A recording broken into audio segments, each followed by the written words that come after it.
Hello, good afternoon, and happy Labor Day to everyone. This is Nisa with Cruzan Kitchen Creations, and as you can see, there's something wonderful coming up. A little lesson, and also just a great way to put together something to eat, especially on the grill for this Labor Day. So today you're going to learn what I'm doing with these three ingredients of rock salt or kosher salt, lime, and of course white vinegar. As many as you know, this is the foundational cleaning solution for cleaning chicken in the Virgin Islands. At least on St. Croix, this is our method. When we clean fish, we also use salt and lime, not always vinegar. But one thing we don't do is use Clorox to clean our fish. But you do want to have a bowl of Clorox water nearby. So you take your chicken, remove the innards, do something with them, give them to your dog. It doesn't really matter. And you're going to spatchcock the chicken, which means you need to take a big knife and slice it all the way down from the back. And once you do that, you're going to sprinkle it very generously with that rock salt. Everybody's blend is different. Mine has kosher salt and Himalayan pink salt. Use it all and take a lime. You're going to squeeze a little juice, but really what you're doing is you're using the lime like a Brillo pad, like a scrub, to get in there, especially in the back part. Because that's going to be a really tasty part once it's cooked, but you want it cleaned right. And get yourself another lime. Get some of that salt that's down there, scrub on the outside, get some of that artificial yellow coloring that we tend to see sometimes in chickens out of the way. Squeeze lime juice out. You definitely want to use the juice from the lime as well as the lime itself. Now you're going to pour in some white vinegar, and remember I have Clorox water nearby, so always do that to keep your hands clean so your kitchen doesn't become contaminated. Now I'm washing with the lime juice, the vinegar, the salt, getting all those little gnarly parts, making sure that underneath and all those places that you might find a hair or some kind of weird thing on your chicken, you make sure to clean that out, dump it out, rinse out the bowl. And then you're going to put the chicken in the bowl with clean, fresh water, okay? You're going to rinse that off. And now what you're going to do is just clean the remainder with vinegar. And again, this is just rubbing and scrubbing.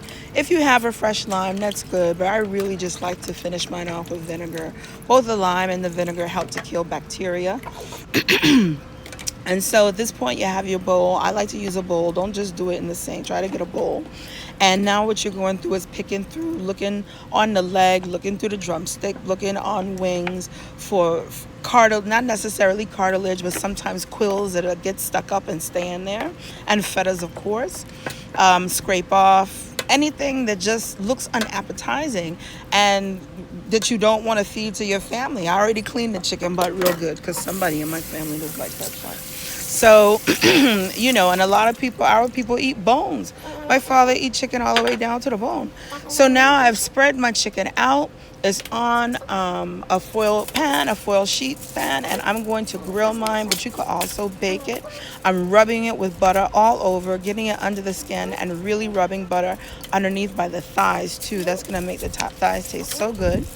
And now I'm using olive oil all in the back because we're going to cook that back thoroughly. It's going to be a part that people really enjoy. So make sure you get olive oil back there and all in the crevices because that's going to keep it moist, keep it from burning. As you can see, I'm scooping out my pound salt with a spoon and putting it in my hand and then sprinkling it. I don't want to cross-contaminate with my main supply of pound salt. So be very careful. Just use a spoon, put in your hand and sprinkle around.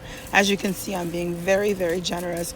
All those herbs that we worked on together to make this delicious pound salt seasoning.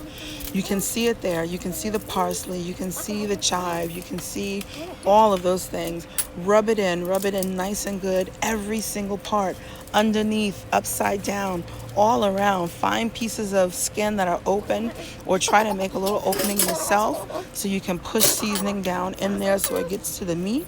Ideally, you want this to sit for a little while for the seasonings to penetrate. You also want to take like a little stick, wooden or whatever, poke some holes all over the skin part. That will help make the skin crispy. And this is it. I cooked this on my grill in less than an hour. It was at about 400 when it went in. I took it to 375. I started with the skin down and then did the back, cooked it very thoroughly. So every part of this chicken is delicious, flavored, cooked, and clean. There was some candied sweet potatoes with very kind of candy sauce on it, and pigeon peas and rice. So don't forget, if you need a reminder, always come back to this video. And if you want to make sure that the meat you're feeding your family is clean, make sure you do it the VI way, the Cruzan way: lime, salt, and vinegar. Have a good night, have a wonderful Labor Day, and try and throw this on the grill today if you can.